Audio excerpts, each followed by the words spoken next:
Tributes to former President Jimmy Carter continues this morning from across the country and right here in the QCA. TV6's Kayla Page is live from Habitat for Humanity Quad Cities this morning. And Kayla, as we continue to look back on the former president's legacy, you have more on his impact he made on their mission there.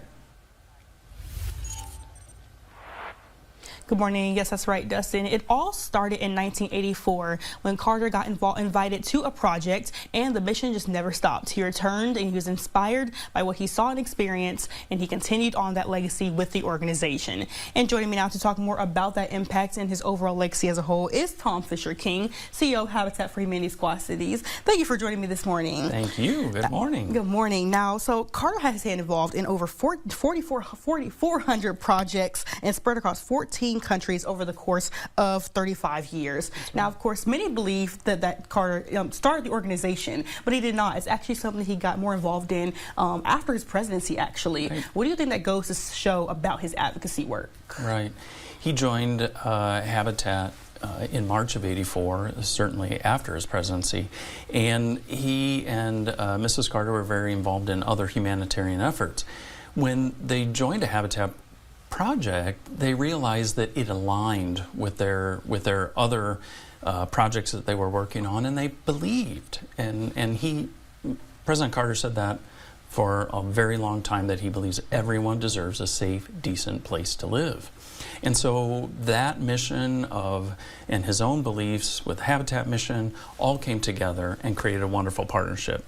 In September of '84 was the very first Carter Work project in New York, and has gone every year since. That's awesome. Really, really wonderful work there being established. And then, you often see celebrities or these big time politicians, if you will, do it for a photo op or something of that nature. What does it mean to you to show that Carter really put in the work and had a passion for it as well? No, I think through the 35 years that he was involved with Habitat, we saw many pictures of President Carter and Mrs. Carter on all of the work sites.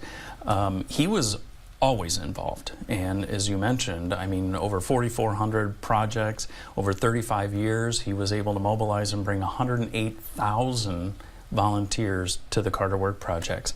And so he was very involved. He was up on the roof in earlier years. He was installing windows and doors and whatever needed to happen. And he loved the exhaustion of building a Habitat home and getting to know that family. Absolutely. That's really important right there. And then what do you think his involvement within the organization does as a whole? What do you think it is that he's leaving behind? Right.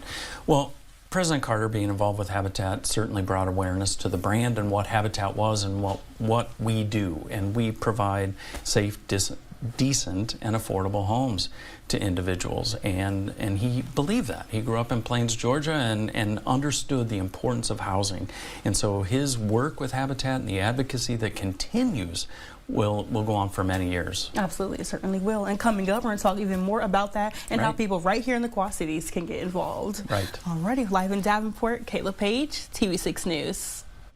Kayla, thank you. And you can join NBC News for a historic farewell to former President Jimmy Carter, honoring his legacy of courage, passion, and service. The special coverage starts this morning at 8:30 right here on TV6.